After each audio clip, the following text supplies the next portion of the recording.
අයිබෝවන් අද බදුල්ලේ තියෙන වේවැස්සට මම ඇවිල්ලා ඉන්නේ. බදුල්ලේ ඉඳලා සාමාන්‍යයෙන් කිලෝමීටර් 11ක් වගේ යනකොට තමයි වේවැස්ස හම්බෙන්නේ අපට. චාරිකාවක් යන ගමන් නෙවෙයි, කැම්පින් එකක්වත් එහෙම කිසිම දෙයක් යන ගමන් නෙවෙයි.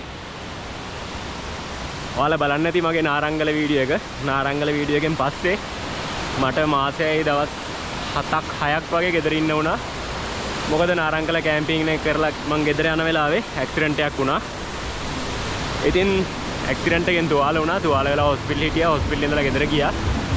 ගෙදර ගිහිල්ලා ඒ ඇක්සිඩන්ට් එකේම වැඩකට තමයි බලංගොඩට ආවා. බලංගොඩට ආව වෙලාවේ මං ප්ලෑන් කරගෙන ආවේ මෙතෙන්ට එනවා කියලා. අද හවස් වුණා ගොඩක් 6:22යි. සමහරට ඔයාලට පැහැදිලි නැතුව ඇති. මෙතනට එන්න හේතුවක් තියෙනවා. වේවැස්ස ඇත්තටම මට ගොඩක් විශේෂ තැනක්. ඒකට හේතුව කියන්න තමයි මම ආවේ. මේ වීඩියෝ එක කරන්න හිටපු වීඩියෝ එකක් නෙමෙයි ඇත්තටම. ග්‍රාමස්ලන් පුංචි ටැමිල් ඉස්කෝලයක් වේවැස්සේ තියෙන්නේ. ඒ ඉස්කෝලෙන් මට හම්බිච්ච තෑග්ගක් සීවටනයක්. තෑග්ගක් කියන්නේ ඒක මට විතරක් නෙමෙයි. මම ඇතුළු තව යාළුවෝ මගේ 9 දෙනෙක්ගේ උත්සාහයෙන් ඒ අයගේ දායකත්වයෙන් කරපු පුංචි වැඩක් කියන්න ආවේ. මම මේක නොකිය ඉන්නේ ඉතියේ. මොකද අද මාර්තු 3 වෙනිදා මේක මම දෙසැම්බරේ කරපු වැඩක්. 2024 දෙසැම්බරේ ඒ පුංචි ටැමිල් ඉස්කෝලේට පුංචි උදව්වක් විදියෙන් මම ඇතුළු ඒ යාළුවෝ 9 දෙනත් එක්ක ඒ කට්ටියගේ පාසල් උපකරණ, ඒ කියන්නේ වතුර බෝතලුයි, බෑගුයි, සපත්තුයි ඇරෙන්න ඉතුරු ඔක්කොම අවශ්‍ය බඩු ටික අරන් දුන්නා. ළමයි 26ක් වගේ හිටියා. ඇත්තට මේක මාර සතුටු දවසක්. මම ඒ වීඩියෝ එක නොදා ඉන්න හේතුව තමයි එයාට උදව්වක් කරලා අපි ඒක පෙන්වන්න හදනවා වගේ කියලා එකක් කාට හරි එහෙම දෙයක් හිතුනොත්, එහෙම සමාජගත වුණොත් ඒක වැරදි ඇත්තටම. ඒ රූපරාමු ටික මං ගාව තියෙනවා. මම නොදා ඉන්න හිටියේ. අද මට හිතුණා ඒක දාන්න ඕනේ කියලා. අද කියන්නේ මට ඊයේ හිතුනේ. ඊට පස්සේ තමයි මේකත් අරගෙන මෙතන වේවැස්සට ආවේ. එතකොට මම ගියපු ග්‍රාමස්තන් කියන ඒ පුංචි ඉස්කෝලේ තියෙන්නේ. දැන් මම ඉන්නේ වේවැස්සේ. යන්න ඕනේ බදුල්ල පැත්තට. කිලෝමීටර් 2ක 3ක වගේ යනකොට 7:90 හම්බෙනවා. ඔයාලා අහලා තියෙනවද දන්නේ වේවැස්ස view point එක? මම දාන්න ඒක චූටි වීඩියෝ ගෑල්ල. එතකොට ඒ පාරෙම තියෙනවා දියනගල view point එක. ඔයාලා Google Map එකේ ගහලා බලන්න. නැත්තම් මම දාන්නම්. දැන් ඔය ඇපිය වෙන කාඩ් එක ටච් කරලා බලන්න. මම එතනට කලින් ගිහලා කරපු වීඩියෝ එකක් තියෙනවා. එතකොට මම වේවැස්ස view point එකට ගියපු වෙලාවේ තමයි මේ පුංචි ඉස්කෝලේ හම්බුනේ. ඒ වෙනකොට මගේයි තව යාළුවෝ දෙතුන් දෙනෙක්ගේ අදහසක් තිබ්බා. මොකක් හරි ඒ කියන්නේ කණ්ඩායමකට හරි ගමකට හරි ඒ වගේ හොස්පිටල් එකකට හරි ඒ වගේ කාට හරි පිරිසකට හෝ තනි පුද්ගලයෙකුට උදව්වක් කරන්න. ඒ වෙලාවේ තමයි මට ওই view point එකට ගිහිල්ලා එනකොට වේවැස්ස view point එකට ගිහිල්ලා එන වෙලාවේ හම්බුණා පුංචි ළමයි ටිකක් ඉස්කෝලේ ඇරිලා බෑග් උස්සගෙන තේවතු මැද්දෙන් ෂෝට් එකක් දදා ඒ කට්ටිය ගෙවල් වලට යන අතරේ. ඊට පස්සේ මම ඉතින් ඒ වෙලාවේ මට අදහසක් ආවා මේ වගේ පුංචි ඉස්කෝලයක් හොයාගෙන පොත්පත් ටිකක් දෙන්න තිබ්බනම් වටිනවා කියලා. ඒ වෙලාවේ මම ඒ කට්ටියෙන් අහලා බැලුවාම ඒ කට්ටියට ඇත්තටම සිංහල තේරෙන්නේ නැහැ. ඒ කට්ටියගේ මව් භාෂාව ටැමිල්. ඒකින්ද අනිත් එක යාලා පොඩි ළමයි.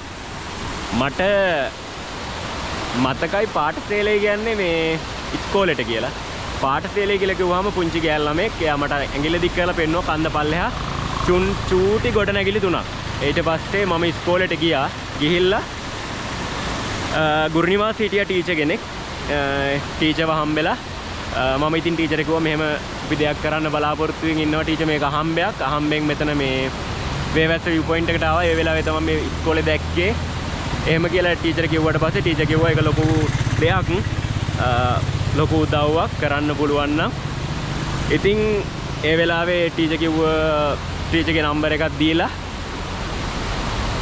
දවස් සතියක වගේ කාලයක් ඇතුළත ටීචර් අපට පොත් ලිස්ට් එකක් දාලා තිබ්බා. පොත්, පෑන්, පැන්සල්, මකන හැමදේම. ඊට පස්සේ මම මේක ගොඩක් අයට කියන්න ගියේ නෑ. යාළුවෝ 9කට 10කට වගේ තමයි කිව්වේ. ඒ හැමෝම උදව් කරා සෑහෙන්න. මුදල් වලින් උදව් කරා. සමහරු මුදල් වලින් උදව් කරලා මොකද මට බයික් එකේ බැඳගෙනවත් බස් එකේ දාගෙනවත් පොට්ටි කරන් මෙහෙට එන්න බෑ.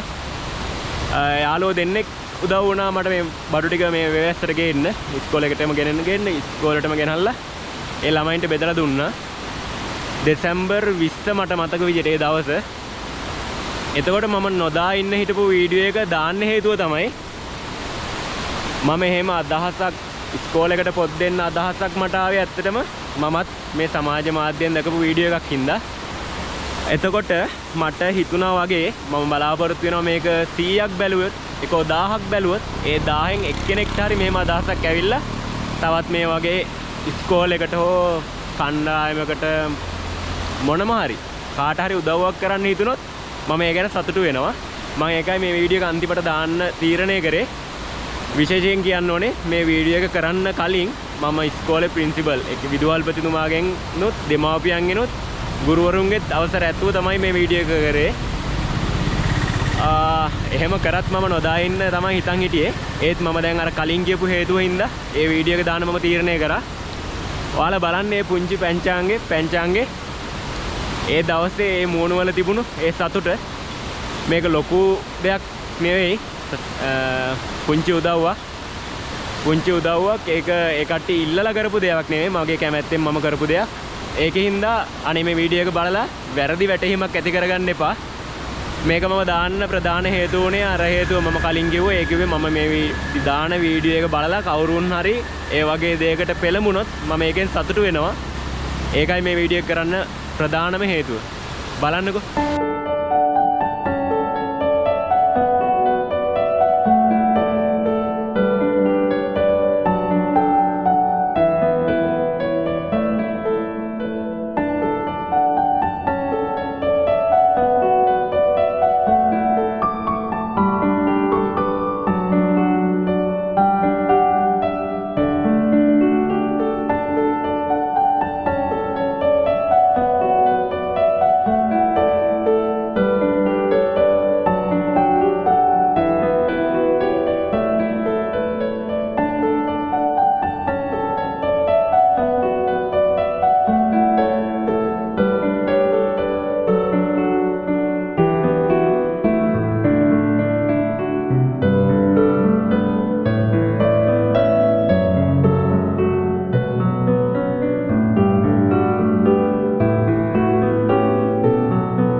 மாணவர்களுக்கும் மாணவர்களுக்கும் சக ஊழியர்களுக்கும் இனிய காலை வணக்கம். கடவுளே இவங்க வந்து சிங்களோட வேறு தமிழில் சொல்கிறேன். என்னென்னா பெரிய அளவுக்கு அறிமுகம் இல்லை. இவங்க வந்தது ஒரு பார்க்க வந்ததோட இவ்வளோ பெரிய ஒரு தீர்மானம் எடுத்து இந்த ஊரை பார்த்துட்டு சமூகத்தை பார்த்துட்டு ஒரு நன்கொடை அவங்களாம் வந்து உங்களோட எந்த வித நானுமே கேட்கல, இவங்களுக்கு தெரியவும் தெரியாது, நானும் எதுவும் கேட்கல. வீட்டுக்கு வந்தாங்க, இங்கே ஸ்கூலில் டீச்சராக கேட்டாங்க, இவங்க தான் அவங்க அழைச்சிட்டு போனாங்க. வந்து டீச்சர் அவங்க கேட்டாங்க, ஆமாண்ணே ஒரு கிளாஸ் டீ கூட நான் கொடுக்கல. வந்தாங்க, கழிச்சாங்க, போயிட்டாங்க. வேறு எதுவுமே நானுமே இந்த தடவை நான் நம்பலை. சும்மா கழிச்சிட்டு போகிறவங்க இருப்பான் தானே. இவங்களுக்கு நான் நிறைய ஏற்பாடுகள் செஞ்சுருக்கணும் போல, பெரிய செலவு செய்யணும்னு நான் வந்து இவங்க சுகர் பண்ணி சொல்கிற வரைக்கும் சேர்த்துங்க சொல்லலை. என்கிட்ட வரவங்க வருவாங்க, வராமலே இருப்பாங்க, இருப்பாங்க. நான் எதுவும் யோசிக்கவும் எதிர்பார்க்கல. சந்தோஷமான விஷயம். இவங்கள நன்கொடைகளை கொடுக்கட்டும், நாங்கள் பெற்றுக்கொள்வோம். இவங்களுக்கு நம்ம எப்படி நன்றி சொல்லணும், எப்படி வரவேற்கணுங்கிறத சார் இவங்கள பார்த்து சொல்கிறது இன்னும் கொஞ்சம் நல்லாயிருக்கும். எனவே அனைவரும் அவர்களோட உரையாற்றும்படி கேட்டுக்கொள்கிறேன்.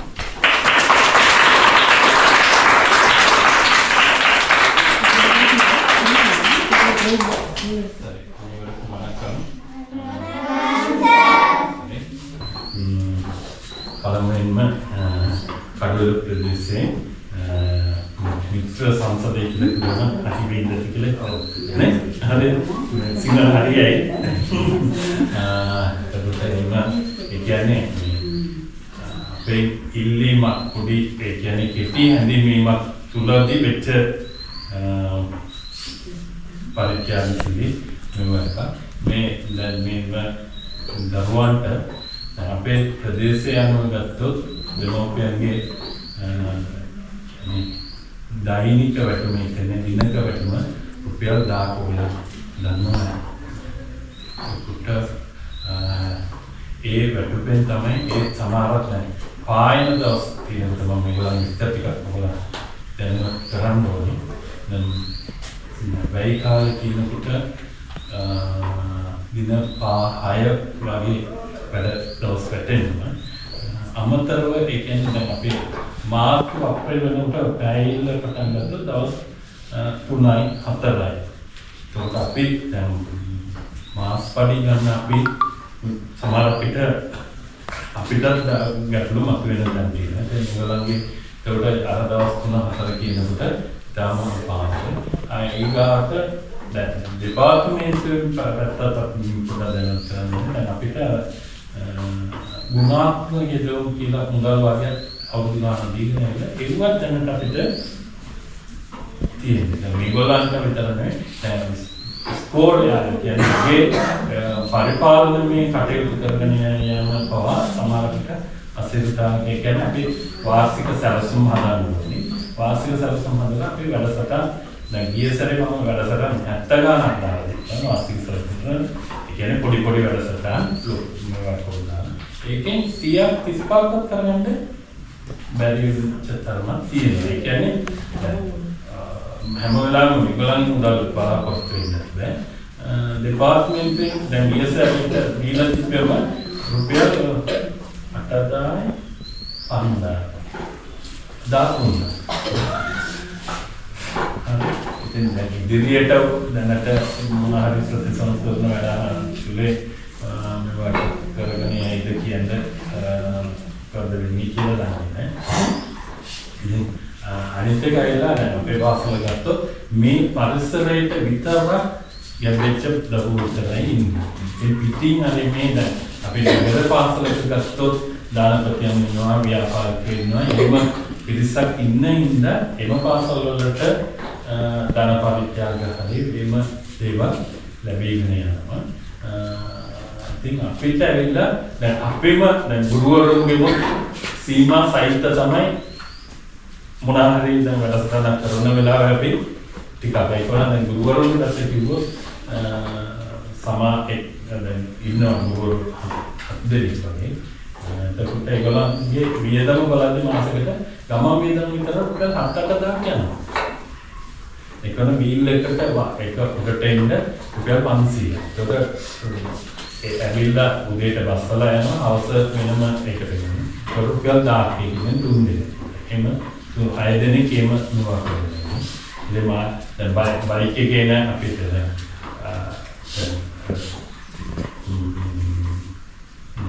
හතරේ අපේ ගුරු සේවයට බඳවා මේවා කරාට පස්සේ වෙච්ච සිද්ධිය තමයි දුෂ්කර පාසල් කියන මේ වර්ගීකරණය අයින් කරනවා. ඒකේ නැත්නම් මේකට එම දුෂ්කර දීමනාවක් හමු වෙනවා. එතකොට අමතරව ඒ කියන්නේ 10%ක් 15ක් එහෙම දැන් එක ඉස්කෝලේක තමයි අපි බදල කලාපෙන් ඉස්කෝල දෙකකට තමයි ඉස්කෝල 108කින් ඉස්කෝල දෙකකට තමයි දුෂ්කර දීමනාවක් ලැබෙන්නේ. එතකොට ගමන් වියදමටවත් දැන් අපි දැන් නගරේ හරි දැන් අපේ ගෙවල් කිට්ටු ඉස්කෝලේට දෙන්න දැන් බස් එකේ ඇවිල්ලා යන එකයි.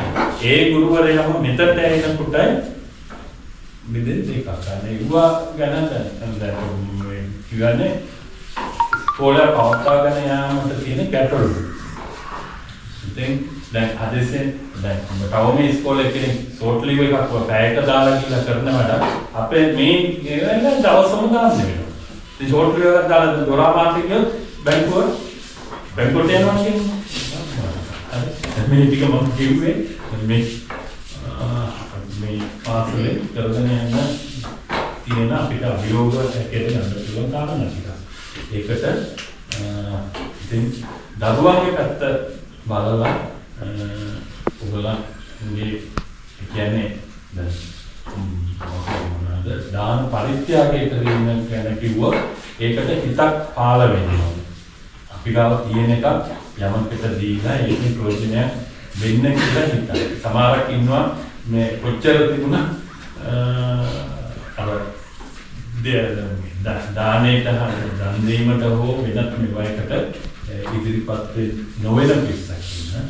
ඒ නමුත් ඔබලාගේ මිත්‍ර සංසදයේ කියලා කිව්වොත් මිත්‍ර ටික එකතු වෙලා මෙවැනි මම හිතන්නේ කිලෝමීටර් 150කට වැඩි ඇති.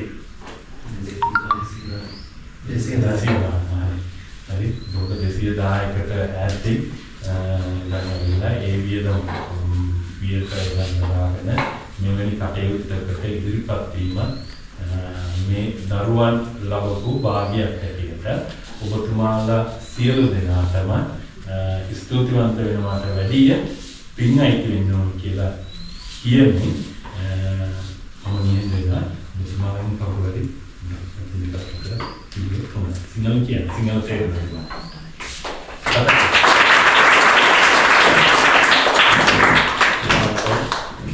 අයිබෝන් අපේ මාතෘකාවගෙන ගුරු මවකට තියුණා ඉතුරුවන් වෙනවා අපේ මතක කරන අනිවාර්යයෙන්ම යාළුවෝ කටේ කවදාද කරලා තියෙන්නේ මෙතන නැති අය ඉන්නවා ඒව මතක කරනවා අමතක මතක කරගන්න ඒව මෙතන මතක කරනවා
சந்தோஷம் இருக்குண்ணே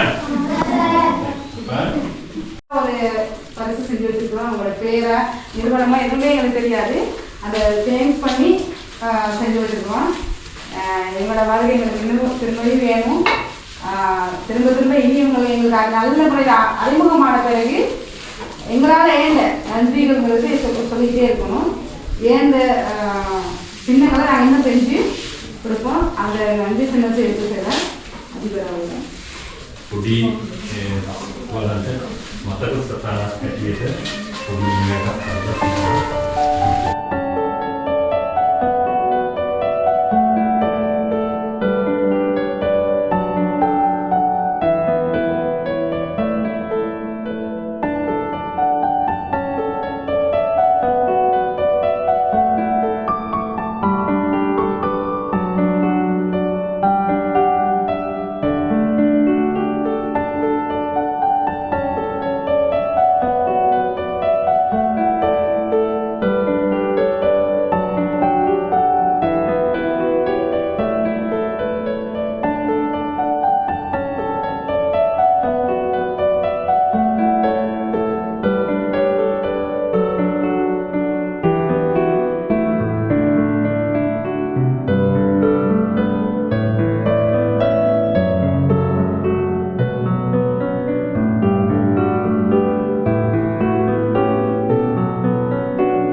එහෙනම් ඉතින් මම මේ වැස්සේ යන්න හදන්නේ. මොකද හවස් වුණා. දැන් වෙලාව 4ට කිට්ටුයි. ඔයාලා වීඩියෝ එක බලන්න ඇති. ඔයාලත් පුළුවන් වුණොත් කාටට උදව් කරන්න. මම මේ වාතාව විතරක් නෙවෙයි. තවත් ගොඩක් වැඩ කරන්න බලාපොරොත්තු වෙනවා. ඒ බලාපොරොත්තු ඇතුව මම ඔයාලගෙන් සමුගන්නම්. channel එක subscribe කරලා තියන්න. bell icon එක click කරන්න. එහෙනම් තවත් ලස්සන වීඩියෝ එකකින් හම්බෙමු. bye.